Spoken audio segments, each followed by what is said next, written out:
आज हम BA second semester के पेपर एथिक्स के 100 मोस्ट इम्पॉर्टेंट एमसीक्यूज करने वाले हैं।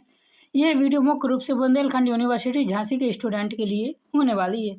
जैसा कि आपने एक स्वयं कोर्सेज में एक आपका पेपर था जिसका नाम था एथिक्स, उसका पेपर जो कि 24 मई को है बुंदेलखंड यूनिवर्सिटीज में। उन्हीं स्टूडेंट के लिए मैं ये वीडियो लेकर आया हूँ। 100 मोस्ट इम्पॉर्टेंट एमसीक्यूज लेकर आया हूँ। यदि आप ये एमसीक्यूज कंप्लीट कर लेते हैं तो ज़्यादा से ज़्यादा क्वेश्चन आपको यहीं से देखने को मिलने वाले हैं पेपर में। तो वीडियो को एंड तक जरूर देखना, एक भी एमसीक्यूज मिस मत करना। चैनल पर नए चैनल को सब्सक्राइब कर लीजिए। पीडीएफ के लिए आप हमें टेलीग्राम पर मैसेज कर सकते हैं। तो चलिए बिना देरी के शुरू करते हैं बीए सेकंड सेमेस्टर के पेपर एथिक्स के मोस्ट इम्पॉर्टेंट एमसीक्यूज को। एमसीक्यूज बहुत सिंपल आते हैं, इनको बस एक बार आखिरी तक देखना जरूर है। 100 के 100 एमसीक्यूज देखकर जरूर जाएं, आप पेपर में अच्छा स्कोर कर पाएंगे। पहला प्रश्न हमारा, नीति शास्त्र का अंग्रेजी शब्द एथिक्स किससे बना है? तो इसका हमारा सही आंसर हो जाएगा एथोस से बना है। एथिक्स शब्द ग्रीक भाषा का शब्द है, याद रखना, ये वेरी वेरी इंपॉर्टेंट है। एथिक्स शब्द किस भाषा का शब्द है? तो याद रखना ग्रीक भाषा का शब्द है। मैं आपको एक्सप्लेनेशन के साथ समझाऊंगा तो बहुत अच्छी तरीके से आपके सारे एमसीक्यूज क्लियर होने वाले हैं। एथोस का अर्थ क्या है? तो इसका सही आंसर हमारा हो जाएगा आचार या स्वभाव। ग्रीक भाषा में इसका शाब्दिक अर्थ व्यक्ति की चरित्र, आदत, आचार या स्वभाव से होता है। अगला मोस्ट इम्पॉर्टेंट एमसीक्यूज हमारा, नीति शास्त्र किसका विज्ञान है? अर्थात एथिक्स किसका विज्ञान है? तो इसका सही आंसर हो जाएगा शुभ का विज्ञान है। नीति शास्त्र मानव आचरण के संदर्भ में उचित, अनुचित और शुभ अशुभ का व्यवस्थित अध्ययन करता है। तो याद रखना है शुभ का विज्ञान है। अगला मोस्ट इम्पॉर्टेंट एमसीक्यूज हमारा, व्यवहारिक नीति शास्त्र का संबंध किससे है? तो इसका सही आंसर हो जाएगा जीवन की ठोस समस्याओं से है। यह नीति शास्त्र की वह शाखा है जो चिकित्सा, पर्यावरण या व्यापारी जैसे वास्तविक जीवन की नैतिक समस्याओं का समाधान खोजती है। कौन सी? व्यवहारिक नीति शास्त्र। याद रखना ये नीति शास्त्र का एक ही रूप है, एक ही शाखा है जो चिकित्सा, पर्यावरण या व्यापार जैसी वास्तविक जीवन की नैतिक समस्याओं का समाधान खोजती है। कौन? तो व्यवहारिक नीति। अगला इंपॉर्टेंट एमसीक्यूज है, वेरी वेरी वेरी इंपॉर्टेंट, इसे याद करके ही जाना, पेपर में पूछा जाएगा 100%। कर्तव्य के लिए कर्तव्य किसका सिद्धांत है? कर्तव्य के लिए कर्तव्य कांट का सिद्धांत है। कांट का पूरा नाम इमैनुअल कांट था। इनका मानना था कि कोई भी कार्य केवल कर्तव्य की भावना से किया जाना चाहिए, फल की इच्छा से नहीं। तो ये कांट ने कहा था, कर्तव्य के लिए कर्तव्य कांट का सिद्धांत है। अगला इंपॉर्टेंट एमसीक्यूज हमारा, उपयोक्तावाद के जनक कौन है? तो इसका सही आंसर हो जाएगा जेरेमी बेंथम उपयोक्तावाद के जनक है। अगला प्रश्न हमारा दिया हुआ है, अधिकतम लोगों का अधिकतम सुख किसका सिद्धांत है?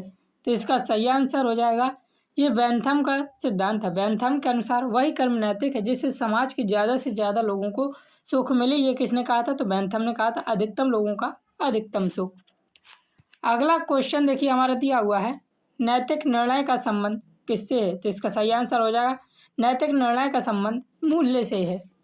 अगला एमसीक्यूज देखिए दिया हुआ है, निम्न में से कौन सुखवादी सिद्धांत का प्रकार नहीं है? तो इसका सही आंसर हो जाएगा आदर्शवादी सुखवाद। सुखवाद मुख्य रूप से मनोवैज्ञानिक और नैतिक सुखवाद में बांटा जाता है। याद रखना, मुख्य रूप से मनोवैज्ञानिक सुखवाद और नैतिक सुखवाद में बांटा जाता है, और व्यक्तिगत सुखवाद में भी बांटा जाती है। आदर्शवादी सुखवाद इसका प्रकार नहीं है, सुखवादी सिद्धांत का प्रकार नहीं है। अगला प्रश्न हमारा दिया हुआ है, जे.एस. मिल किस प्रकार के उपयोक्तावादी थे? तो इसका सही आंसर हो जाएगा ये गुणात्मक उपयोक्तावादी थे। याद रखना। अगला प्रश्न दिया हुआ है, very very very very very important है, ये याद करके जरूर जाना, स्क्रीनशॉट ले लीजिए। कांट का नैतिक नियम क्या कहलाता है? तो इसका हमारा सही आंसर हो जाएगा कांट का नैतिक नियम निरपेक्ष आदेश कहलाता है। अगला प्रश्न दिया हुआ है हमारा, साध्य कभी साधन को उचित नहीं ठहराता है, यह किसका कथन है? तो ये भी बहुत इंपॉर्टेंट है, वेरी वेरी इंपॉर्टेंट। साध्य कभी साधक को उचित नहीं ठहराता है, ये महात्मा गांधी जी का कथन है। महात्मा गांधी का मानना था कि अच्छे लक्ष्य की प्राप्ति के लिए अपनाए गए साधन भी पवित्र और अहिंसक होने चाहिए। याद रखना ये किसने कहा था? तो गांधी जी ने कहा था। अगला प्रश्न दिया हुआ हमारा, गीता के अनुसार निष्काम कर्म का अर्थ क्या है? तो इसका सही आंसर हो जाएगा फल की इच्छा बिना कर्म करना, अर्थात बिना फल की इच्छा किए कर्म करते जाना। ये गीता के अनुसार निष्काम कर्म का अर्थ है। लेकिन अब इसमें मतभेद होने लगा है। कई लोग कहने लगे निष्काम कर्म क्या है, तो जो कर्म हम बिना स्वार्थ के करेंगे उसमें फल की इच्छा नहीं होगी, अर्थात जो काम अच्छा होगा उसमें कभी भी फल की इच्छा नहीं होगी। अब ये माना जाने लगा है। अगला प्रश्न हमारा, पुरुषार्थ कितने होते हैं? तो इसका सही आंसर हो जाएगा पुरुषार्थ के 4 प्रकार होते हैं। याद रखना इनके नाम, धर्म, अर्थ, काम और मोक्ष। कौन कौन से हैं पुरुषार्थ? धर्म, अर्थ, काम और मोक्ष। तो पुरुषार्थ के 4 प्रकार हैं। अगला प्रश्न क्वेश्चन नंबर 15 हमारा, अहिंसा परमो धर्म किस धर्म का सिद्धांत है? तो इसका सही आंसर हो जाएगा, ये जैन धर्म का सिद्धांत है, अहिंसा परमो धर्म। आपने इसको बार बार सुना होगा, अहिंसा परमो धर्म, अहिंसा परमो धर्म। आपने मतलब कि इसमें कंट्रोवर्सी भी सुनी होगी अहिंसा परमो धर्म में। तो ये हिंदू धर्म का तो पहली बात है ही नहीं है ये सिद्धांत था जैन धर्म का। याद रखना, जैन धर्म में अहिंसा को सबसे सर्वोच्च नैतिक नियम और परम धर्म माना गया है। अगला प्रश्न देखिए, ये आपको कुछ अलग पता चला हो तो कमेंट में जरूर बताएं। आप बुंदेलखंड यूनिवर्सिटीज के किस कॉलेज से हैं, ये भी हमें कमेंट में जरूर बताएं। बौद्ध धर्म का अष्टांगिक मार्ग किससे संबंधित है? तो इसका सही आंसर हो जाएगा बौद्ध धर्म का अष्टांगिक मार्ग नैतिक चरण से संबंधित है। क्वेश्चन नंबर 17 देखिए, पंचशील सिद्धांत किसने दिया? तो पंचशील सिद्धांत बुद्ध ने दिया था। क्वेश्चन नंबर 18 दिया हुआ है, इस्लाम में हलाल का विपरीत क्या है? तो इसका सही आंसर हो जाएगा इस्लाम में हलाल का विपरीत जो है वो हराम है। अगला प्रश्न दिया हुआ 19 नंबर, ईसाई नीति शास्त्र का आधार क्या है? तो ईसाई नीति शास्त्र का आधार प्रेम है। अगला प्रश्न देखिए दिया हुआ क्वेश्चन नंबर 20, सत्याग्रह शब्द किसने दिया? तो इसका सही आंसर हो जाएगा सत्याग्रह शब्द महात्मा गांधी ने दिया। गांधी जी ने सत्य पर टिके रहने और अहिंसक प्रतिरोध के लिए सत्याग्रह शब्द का निर्माण किया था। अगला प्रश्न क्वेश्चन नंबर 21, गांधी जी के अनुसार साधन और साध्य में क्या संबंध है? तो इसका सही आंसर हो जाएगा साधन पवित्र होने चाहिए, ये गांधी जी ने कहा था। अगला प्रश्न दिया हुआ क्वेश्चन नंबर 22, ट्रेटिशिप सिद्धांत किसका है? तो ट्रेटिशिप सिद्धांत महात्मा गांधी का है। गांधी जी ने अनुसार अमीर को अपनी संपत्ति का मालिक बल्कि समाज की भलाई के लिए और उसके ट्रस्टी या संरक्षक मानना चाहिए। तो क्या कहा था? अमीर को अपनी संपत्ति का मालिक नहीं बल्कि समाज की भलाई और उसकी ट्रस्टी का संरक्षक अपने आप को मानना चाहिए। किसने कहा था? महात्मा गांधी ने कहा था। और इसके लिए कौन सा सिद्धांत दिया था? तो ट्रस्टीशिप सिद्धांत दिया था। अगला प्रश्न है हमारा, निम्न में से कौन व्यवहारिक नीति शास्त्र का क्षेत्र नहीं है? तो इसका सही आंसर हो जाएगा सैद्धांतिक नीति शास्त्र व्यवहारिक नीति शास्त्र का क्षेत्र नहीं है, जबकि चिकित्सा, पर्यावरण और व्यावसायिक व्यवहारिक प्रयोग हैं, इसलिए यह व्यवहारिक नीति शास्त्र के क्षेत्र है। चिकित्सा नीति शास्त्र, पर्यावरण नीति शास्त्र और व्यावसायिक नीति शास्त्र। सैद्धांतिक नीति शास्त्र व्यवहारिक नीति शास्त्र का क्षेत्र नहीं है। अगला प्रश्न हमारा प्रश्न नंबर 24, नैतिक सापेक्षवाद का अर्थ क्या है? तो इसका सही आंसर हो जाएगा नैतिकता देश काल सापेक्ष है, नैतिक सापेक्षवाद का ये अर्थ है। अगला प्रश्न क्वेश्चन नंबर 25 हमारा, अंतःकरण की आवाज़ को कौन महत्व देता है? तो इसका सही आंसर हो जाएगा अंतःकरण की आवाज़ को प्रज्ञावाद महत्व देता है। क्वेश्चन नंबर 26 देखिए दिया हुआ है, हिपोक्रेटिक शपथ किससे संबंधित है? तो इसका सही आंसर हो जाएगा ये डॉक्टर से संबंधित है। यह चिकित्सा के क्षेत्र में ली जाने वाली एक ऐतिहासिक शपथ है। कौन सी? हिपोक्रेटिक शपथ, जिसमें डॉक्टर मरीजों की भलाई के लिए काम करने के लिए प्रण लेता है, उसे क्या कहते हैं? हिपोक्रेटिक शपथ कहते हैं। अगला प्रश्न क्वेश्चन नंबर 27 हमारा, रोगी की स्वायत्तता किस सिद्धांत का भाग है? तो इसका सही आंसर हो जाए चिकित्सा नीति शास्त्र का भाग है स्वायत्तता का सिद्धांत। अगला प्रश्न हमारा दिया हुआ है, इच्छा मृत्यु के प्रकार कौन से हैं? तो इसका सही आंसर हो जाएगा सक्रिय और निष्क्रिय, ये दोनों ही इच्छा मृत्यु के प्रकार हैं। सक्रिय इच्छा मृत्यु में घातक दवा दी जाती है, जबकि निष्क्रिय में जीवन रक्षा उपकरणों को हटा लिया जाता है, याद रखना। अगला प्रश्न हमारा क्वेश्चन नंबर 29, भारत में निष्क्रिय इच्छा मृत्यु को कब वैध किया गया? तो इसका सही आंसर हो जाएगा 2018 में। सुप्रीम कोर्ट ने 2018 में लिविंग विल के साथ कड़े नियमों के तहत निष्क्रिय इच्छा मृत्यु की अनुमति दी थी, याद रखना कब दी थी? तो 2018 में दी थी। अगला प्रश्न हमारा question number 30, Aruna Shanbaug case किससे संबंधित है? तो अरुणा शानबाग केस है, यही इच्छा मृत्यु से संबंधित है। यह भारत का एक बहुत प्रसिद्ध मामला था जिसने देश में इच्छा मृत्यु और दया मृत्यु पर बहस को जन्म दिया था। अरुणा शानबाग केस ने, याद रखना। अगला प्रश्न दिया क्वेश्चन नंबर 31, अंगदान के लिए किसकी सहमति आवश्यक है? तो अंगदान के लिए परिवार की सहमति आवश्यक है।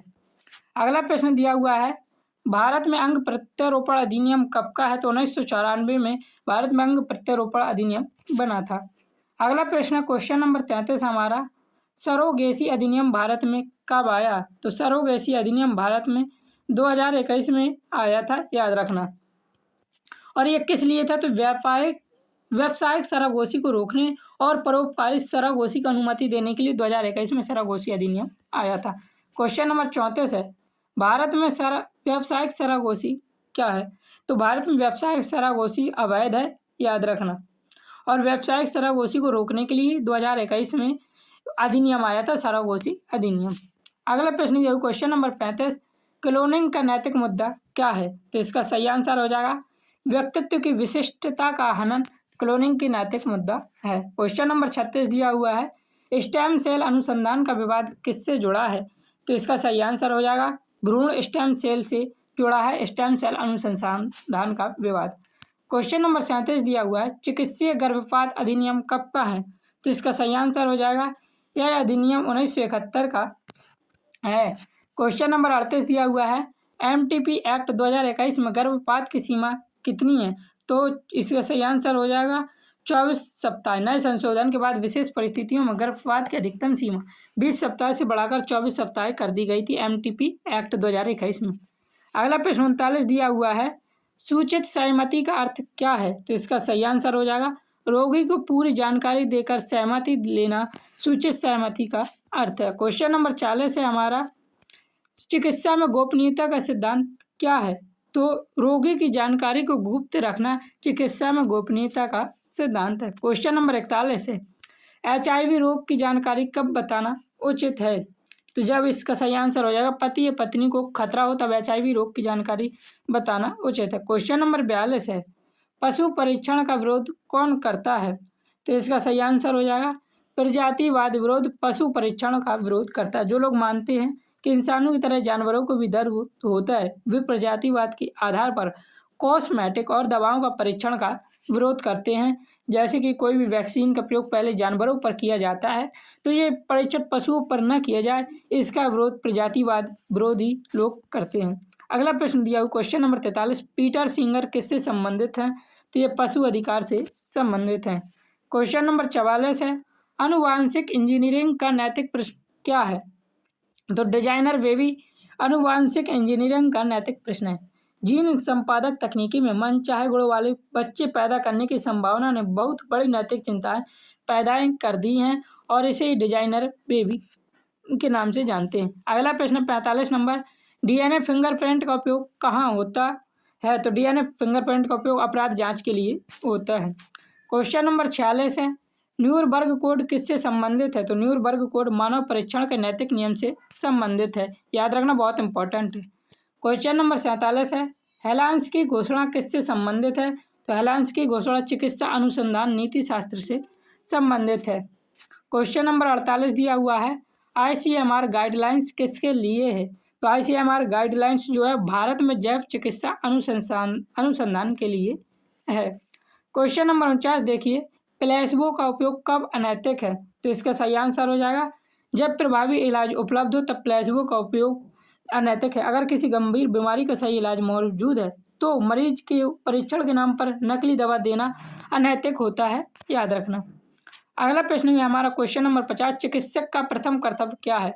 तो रोगी को हानि न पहुंचाना चिकित्सक का प्रथम कर्तव्य है। क्वेश्चन ऑप्शन के अनुसार बदलते। क्वेश्चन नंबर 51, पर्यावरण नीति शास्त्र का जन्म कब हुआ? तो इसका सही आंसर हो जाएगा 1960 और 70 के बीच में पर्यावरण नीति शास्त्र का जन्म हुआ था। क्वेश्चन नंबर 52 दिया हुआ है, साइलेंट स्प्रिंग पुस्तक किसने लिखी? तो इसका सही आंसर हो जाएगा रेचल कार्सन ने लिखी थी। और कब लिखी थी? तो याद रखना 1962 ईस्वी में लिखी थी साइलेंट स्प्रिंग नामक पुस्तक।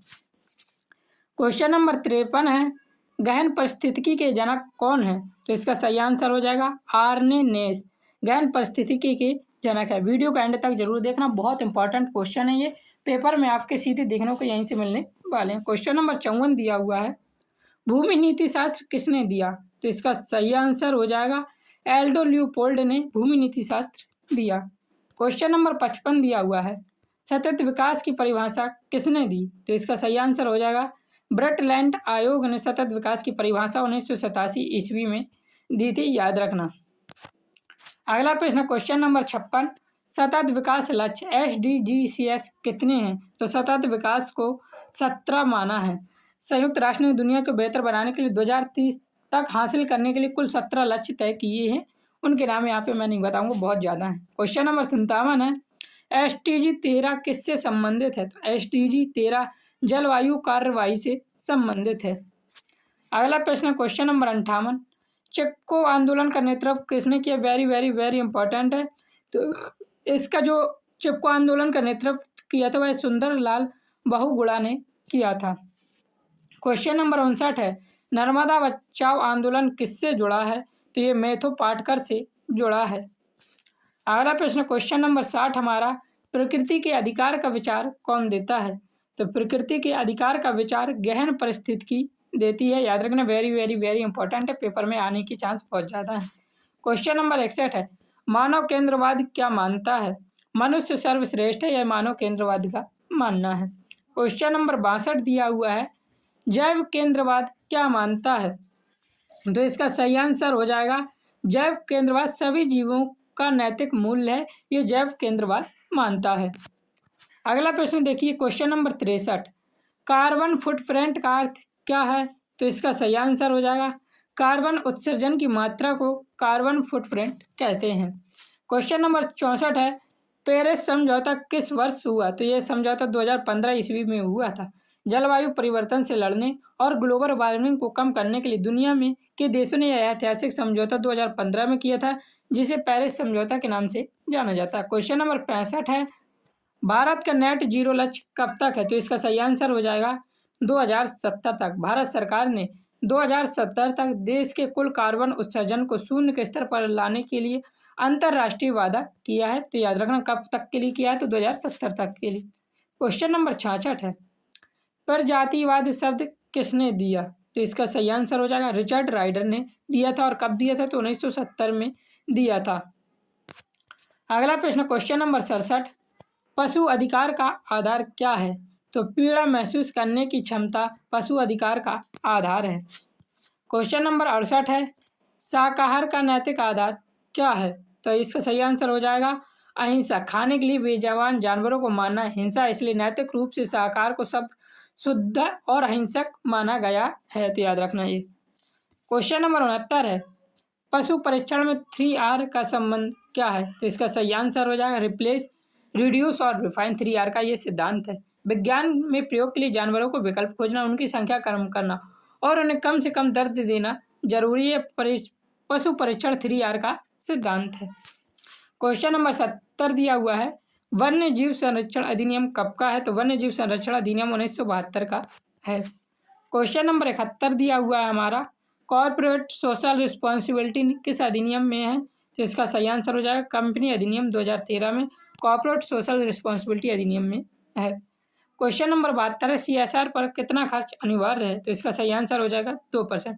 कानून के अनुसार बड़ी कंपनियों को अपने पिछले 3 साल के औसत शुद्ध मुनाफे का 2% हिस्सा सामाजिक कार्यों पर खर्च करना होता है। तो CSR पर कितना खर्च करना होता है? तो 2%, याद रखना। क्वेश्चन नंबर 73 दिया हुआ है, CSR का फुल फॉर्म क्या है? तो कॉर्पोरेट सोशल रिस्पॉन्सिबिलिटी CSR का फुल फॉर्म है, याद रखना। और CSR किस अधिनियम कब आया था? तो कंपनी अधिनियम 2013 का अधिनियम है। क्वेश्चन नंबर 74 है, व्हिस्टलर ब्लोअर का अर्थ क्या है? तो इसका सही आंसर हो जाएगा संगठन के गलत काम उजागर करने वाला व्हिस्टलर ब्लोअर का अर्थ है। अगला प्रश्न क्वेश्चन नंबर 75, सत्यम घोटाला किससे संबंधित है? तो यह लेखा धोखाधड़ी से संबंधित है। सत्यम घोटाला यह भारत का एक बहुत बड़ा कॉर्पोरेट घोटाला था, जिसमें कंपनी के खातों में फर्जी मुनाफा दिखाकर शेयर बाजार को धोखा दिया गया था। इसे सत्यम घोटाला के नाम से जाना गया। यह लेखा धोखाधड़ी घोटाला है। क्वेश्चन नंबर 76 है, इनसाइडर ट्रेडिंग का अर्थ क्या है? तो इसका सही आंसर हो जाएगा गोपनीय जानकारी से शेयर व्यापार करना इनसाइडर ट्रेडिंग का अर्थ है। अगला प्रश्न क्वेश्चन नंबर 77 हमारा, विज्ञापन में नीति शास्त्र का उल्लंघन क्या है? तो भ्रामक विज्ञापन दिखाना विज्ञापन में नीति शास्त्र का उल्लंघन है। ASCI का फुल फॉर्म क्या है? तो इसका सही आंसर हो जाएगा भारतीय विज्ञापन मानक परिषद ASCI का फुल फॉर्म है। अगला प्रश्न देखिए दिया हुआ क्वेश्चन नंबर 79, पेड न्यूज की समस्या क्या है? तो इसका सही आंसर हो जाएगा मीडिया की विश्वसनीयता घटाना पेड न्यूज की समस्या है। क्वेश्चन नंबर 80 है, येलो जर्नलिज्म का अर्थ क्या है? तो वो सनसनीखेज पत्रकारिता येलो जर्नलिज्म का अर्थ है तथ्यों की जगह अफवाहों और सनसनीखेज बातों को बढ़ा चढ़ाकर पेश करने वाली पत्रकारिता को पीत पत्रकारिता या येलो जर्नलिज्म कहते हैं, जिसका एक अच्छा उदाहरण आज तक है। अगला प्रश्न क्वेश्चन नंबर 81, सूचना का अधिकार किस अधिनियम के अंतर्गत आता है? तो इसका सही आंसर हो जाएगा 2005 के अधिनियम के अंतर्गत आता है। RTI अधिनियम 2005 नागरिकों को सरकार से सवाल पूछने और जानकारी प्राप्त करने का कानूनी और पारदर्शी अधिकार देता है, याद रखना। क्वेश्चन नंबर 82 दिया हुआ है, स्टिंग ऑपरेशन कब अनैतिक है? तो इसका हमारा सही आंसर हो जाएगा निजी जीवन में दखल देने पर स्टिंग ऑपरेशन अनैतिक है। क्वेश्चन नंबर 83 है, सोशल मीडिया पर फेक न्यूज रोकने की जिम्मेदारी किसकी है? तो प्लेटफॉर्म, यूजर और सरकार तीनों की ही सोशल मीडिया पर फेक न्यूज रोकने की जिम्मेदारी है। क्वेश्चन नंबर 84 दिया हुआ है, लैंगिक समानता किस SDG में आता है? तो जो इसका सही आंसर हमारा हो जाएगा SDG 5 में लैंगिक समानता आती है। क्वेश्चन नंबर 85 दिया हुआ है, कार्यस्थल पर यौन उत्पीड़न किस अधिनियम के अंतर्गत आता है? तो इसका सही आंसर हो जाएगा 2013 अधिनियम के अंतर्गत कार्यस्थल पर यौन उत्पीड़न आता है। महिलाओं को काम करने की जगहों पर सुरक्षा माहौल देने के लिए भारत सरकार ने पॉस अधिनियम एक्ट जो जारी किया था वह 2013 में लागू किया था। अगला प्रश्न हमारा, विशाखा गाइडलाइंस किसने दी? तो सुप्रीम कोर्ट ने दी थी। कब दी थी? तो 1997 में दी थी। 1997 में सुप्रीम कोर्ट ने महिलाओं को कार्यस्थल पर सुरक्षित रखने के लिए ऐतिहासिक दिशा निर्देश जारी किए थे, जो बाद में कानून बने। इसे विशाखा गाइडलाइंस मतलब कि सुप्रीम कोर्ट ने दी थी और इसे विशाखा गाइडलाइंस के नाम से जाना जाता है। क्वेश्चन नंबर 87 है, भ्रूण हत्या करने के लिए कौन सा अधिनियम है? तो इसका सही आंसर हो जाएगा 1994। अगला प्रश्न है, निम्न में से कौन लैंगिक भेदभाव का उदाहरण नहीं है? तो इसका सही उदाहरण नहीं है। लैंगिक भेदभाव का उदाहरण कम वेतन, शिक्षा में वंचित करना और अवसरों में भेदभाव, ये लैंगिक भेदभाव का उदाहरण है। तो नहीं वाला है समान वेतन। अगला प्रश्न है क्वेश्चन नंबर 89 हमारा, फेमिनिज्म की मुख्य मांग क्या है? तो इसका सही आंसर है समानता। अगला प्रश्न दिया हुआ है, क्वीर एथिक्स किससे संबंधित है? तो इसका हमारा सही आंसर हो जाएगा LGBTQ+ अधिकार। यह नीति शास्त्र की वह शाखा है जो समलैंगिक और ट्रांसजेंडर समुदाय के मानवीय अधिकारों, गरिमा और समाज में उनकी स्वीकृति पर विचार करती है। तो ये कौन सी है? क्वीर एथिक्स है। यह किससे संबंधित है? LGBTQ+ अधिकार से संबंधित है। क्वेश्चन नंबर 91 है, धारा 377 को आंशिक रूप से किस केस में हटाया गया था? तो नवतेज सिंह जौहर केस में। 2018 में सुप्रीम कोर्ट ने इस ऐतिहासिक फैसले में सहमति से बनाए गए समलैंगिक संबंधों को अपराध की श्रेणी से बाहर कर दिया था। अगला प्रश्न हमारा 92 number, transgender persons right act कब का है? तो ये 2019 का है, याद रखना। अगला प्रश्न क्वेश्चन नंबर 93, वेश्यावृत्ति का नैतिक प्रश्न क्या है? तो सहमति बनाम शोषण। इस विषय पर सबसे बड़ी नैतिक बहस यह है कि यह महिलाओं की अपनी सहमति से किया गया कार्य है, यह गरीबी और मजबूरी का शोषण है। ये प्रश्न उठता था कि वेश्यावृत्ति मतलब कि ये महिलाओं की अपनी सहमति से किया गया कार्य है या फिर गरीब और मजबूरी का सहमति बनाम शोषण है। अगला प्रश्न हमारा 94 नंबर, पोर्नोग्राफी का विरोध कौन करता है? तो नारीवाद नीति शास्त्र पोर्नोग्राफी का विरोध करती है, याद रखना। अगला प्रश्न 95, AI का नैतिक मुद्दा क्या है? तो एल्गोरिथम पक्षपात। आर्टिफिशियल इंटेलिजेंस मशीनों में इंसान जैसी समझ होती है, लेकिन अगर उसका डेटा पक्षपाती हो तो मशीन के फैसले भी अनैतिक और भेदभावपूर्ण हो सकते हैं। क्वेश्चन नंबर 96 है, डाटा प्राइवेसी मुख्यतः किससे संबंधित है? तो निजता का अधिकार से डाटा प्राइवेसी संबंधित है। क्वेश्चन नंबर 97 है, digital personal data protection act कब का है? तो इसका सही आंसर हो जाएगा, ये एक्ट 2023 में आया था। क्वेश्चन नंबर 98 है, क्लोनिंग में नैतिक आपत्ति क्या है? ईश्वर बनने का प्रयास क्लोनिंग में नैतिक आपत्ति है। लैब में इंसान को बनाने की प्रक्रिया को प्रकृति के नियमों के खिलाफ माना जाता है और इसे इंसान द्वारा ईश्वर की भूमिका निभाने के रूप में देखा गया है। क्लोनिंग में ये नैतिकता की आपत्ति है, ईश्वर बनने का प्रयास किया गया है क्लोनिंग में, अर्थात हम ही मनुष्य को जन्म दे देंगे तो हम ही भगवान हो जाएं, तो इस वजह से इसमें आपत्ति है। क्वेश्चन नंबर 99, युद्ध नीति शास्त्र का सिद्धांत क्या है? तो इसका सही आंसर है न्याय युद्ध सिद्धांत। अगला प्रश्न देखिए, क्वेश्चन नंबर 100, व्यावहारिक नीति शास्त्र का अंतिम लक्ष्य क्या है?